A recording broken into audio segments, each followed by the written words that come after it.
दोस्तों, welcome to my new blog. So आज सुबह सुबह मैं घर से निकल चुकी थी कॉलेज जाने के लिए एंड फिर मैं बस स्टॉप पे वेट कर रही थी बस का, बट ये बस आ ही नहीं रही थी और मैं बोर हो रही थी। काफ़ी देर से मैं वेट किया जा रही थी, बट ये बस तो है कि कभी टाइम पे आती नहीं है। फिर बस का इंतज़ार छोड़ के फाइनली मैं रिक्शा लेके अपने कॉलेज के सफ़र की तरफ रवाना हो गई। उसके बाद अम्बेडकर पुतला होते हुए, फिर उसके बाद शिवाजी चौक होते हुए मैं अपने कॉलेज के सफ़र में आगे बढ़ ही रही थी। वहाँ मेरी दोस्त भी मेरा वेट कर रही थी और मैं बस सोच रही थी कि बस जल्दी से पहुँच जाऊँ और मुझे और लेट नहीं होना था। रिक्शा जब पहुँची, रिक्शा से उतर कर मैं सबसे पहले अपनी दोस्त जहाँ मेरा वेट कर रही थी, मैं उसकी तरफ भागी उसे मिलने के लिए। एंड पहले से वो पहुँच के मेरा वेट कर ही रही थी जैसे कि मैंने सोचा था।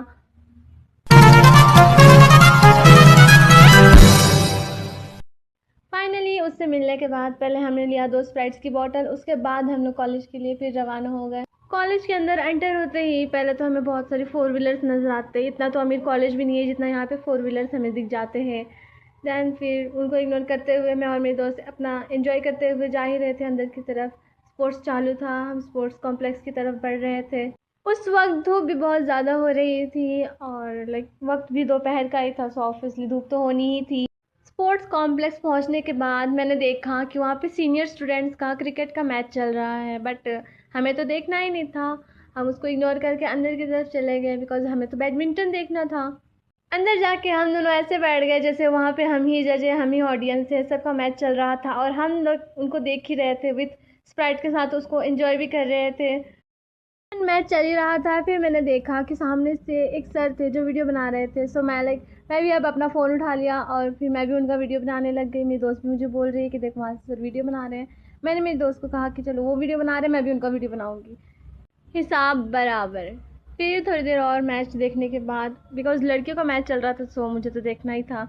मैच देखने के बाद फिर मैं बाहर गई। बाहर जाके हमने देखा कि बाजू में जहाँ पे मंदिर थी वहीं पे शायद मेले जैसा कुछ लगा हुआ था, झूले लगे हुए थे। हमने सोचा पहले कि वहाँ जाते हैं, बट बाद में हमने कैंसिल कर दिया कि नहीं, बहुत दूर है, धूप भी बहुत ज़्यादा है और इधर लड़कों का क्रिकेट भी चल रहा था, सो हम वहाँ पे नहीं गए।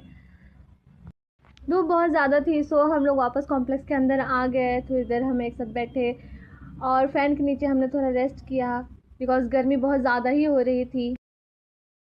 फिर हमने सोचा कि घर जाते हैं बिकॉज़ बहुत लेट हो चुका था। बाहर निकलने के बाद मैंने देखा कि जो मैच चल रहा था वो फिनिश हो चुका था।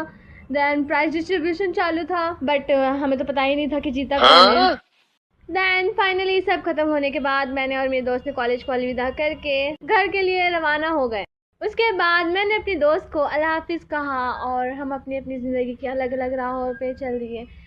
थोड़ी देर चलने के बाद ही मैंने रिक्शा ले लिया बिकॉज़ अब और ज़िंदगी की राहों पे मुझसे चले नहीं जा रहा था। मुझे ज़रूरत थी एक रिक्शे की। रिक्शे में बैठने के बाद मुझे रियलाइज़ हुआ कि यार धूप तो बहुत ज़्यादा है, बट रिक्शे में छाँव हो रही थी। धूप बहुत ज़्यादा हो रही थी और रिक्शे को निकलने के लिए भी अभी वक्त था। मैं सोच रही थी यार जल्दी से ये बस भर जाए, निकल जाए। थोड़ी देर में रिक्शा रवाना हो गई। मेरी मंजिल पे पहुंचने के बाद मैंने रिक्शा को भी अपनी ज़िंदगी की राह में पीछे छोड़ दिया।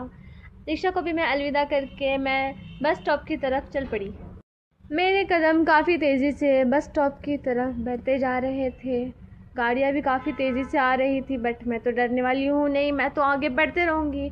उस वक्त बस मैं यही सोच रही थी कि मैं बस स्टॉप पहुँचूँगी और फिर वहाँ पे मुझे जल्दी से जल्दी मेरी बस मिल जाएगी तो मैं जल्दी घर के लिए रवाना हो जाऊँगी। बट पहुँचने के बाद तो मुझे बहुत बड़ा ही धोखा मिल गया।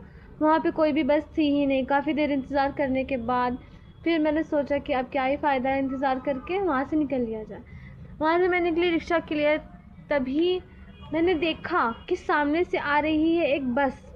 तो फिर अब दरवाजे पे जाके मैं वापस आई। मैंने देखा कि बहुत ज़्यादा क्राउड हो रहा था, बट किस्मत से मुझे एक सीट तो मिल गई जो कि थी ड्राइवर के केबिन में। बट मेरे बैठने के बाद तो ड्राइवर अंकल ही सीट छोड़ के जा चुके थे। काफ़ी देर तक इंतज़ार करने के बाद जब ड्राइवर अंकल आए तो फाइनली बस स्टॉप से बस निकली, घर के लिए रवाना हुई। और फिर मुझे अच्छा लग रहा था बिकॉज़ ड्राइवर अंकल के केबिन में ऐसा फ़ील हो रहा था कि जैसे मैं ही ड्राइव कर रही हूँ। एकदम लग रहा था जैसे कोई गेम चल रहा है और मैं उसके अंदर ही हूँ।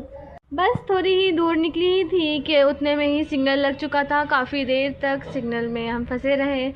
फिर काफ़ी देर इंतज़ार करने के बाद वहाँ से निकले। सो गाइस, मिलते हैं अब नेक्स्ट व्लॉग में, तब तक के लिए अल्लाह हाफिज़।